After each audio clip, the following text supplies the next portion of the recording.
broken. At this point, he's desperate, and deep down, he's already decided to break every rule. After taking Jake's money, Zach tells him he works for them now and throws him a set of keys, saying he's their new driver. As they hit the road, Abby explains that they're loan sharks and play. We're using Jake's money to hand out loans. But when they stop at their first client, Jake already starts feeling like he made a huge mistake. Though Abby forces him to drop the cash anyway. While driving to the next place, Abby asks him to explain what really happened between him and Masha. Jake explains that Masha used to run an illegal gambling scheme, with 3 guys known as the Three Eddies: Flash, Loud, Proud, and Stupid. Except Proud was actually Masha himself. Before a big card game, they lost their usual player and realized Jake was good enough to take his place, so they forced him into it. Jake wanted to say no, but they threatened Billy's family, and since Billy had just had a new baby, Jake had no choice but to go along with it to keep them safe. Everything went fine at first, and Jake won the game. But later, his opponent started insulting his mother. Jake snapped and shot the man in the foot, which immediately turned into a full gunfight. In the middle of all the chaos, the power suddenly went out, and by the time things settled down, all the money in the room had disappeared. Not long after that, someone gave Jake's name to the police, and he got arrested. Then, to make sure he kept quiet, the Eddies threatened his niece, but things went horribly wrong. And his sister-in-law ended up getting killed while trying to protect her daughter. Jake got 7 years in prison because he refused to tell the police that Masha had been the one organizing the games. But while Jake was locked up, the Eddies somehow managed to get on Masha's bad side too. And he dealt with them by having them buried in the concrete of one of his buildings. After finishing up with the last client of the day,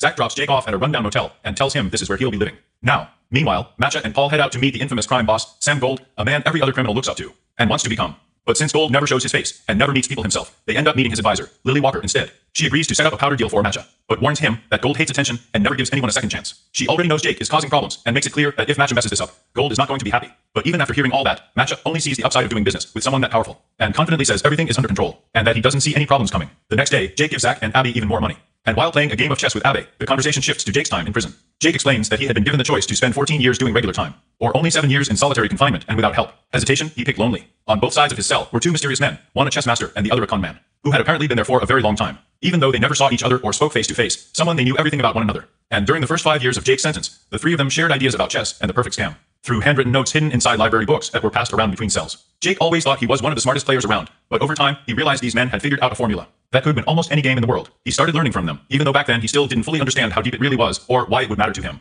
Jake ended up opening up a lot about himself in those messages, and possibly the 2 men told him they were planning a prison break, and said they would take him with them. But when the escape actually happened, they left him behind. Then when Jake finally got out 2 years later, he found out they had taken all the money he had hidden and left a note saying, "You can only get smarter by playing a smarter opponent." Jake says that this is the first rule of every game, and after getting out, he started using the formula to make himself rich at casinos. And even now in the present, he manages to use it to beat Avi at chess. But as the days pass, he keeps visiting clients and handing out more of his own money because Zach and Abby keep forcing him to do it. Losing all that money hurts so much that it almost feels like he's losing parts of himself every time, and it gets even worse when they tell him to use force on people who can't pay. But Jake can't bring himself to hurt desperate people who are already struggling, so instead, he secretly leaves some cash behind for them. When he gets back, Zach and Abby are annoyed that he didn't collect enough money, but they move on to their next plan, which involves chaining a metal structure on the other side of a wall to a truck so that when they pull it down, they steal an old safe. The building turns out to belong to Masha, and without Masha knowing, Paul had hidden the powder meant for Sam Gold inside that safe. Masha tells Paul to start searching everywhere in the criminal world for the missing powder, but while that's going on, he has no choice but to go to a rival crime boss, Lord John, to try to replace it. A nervous Paul goes to meet Lord John, who after thinking it over, agrees to supply the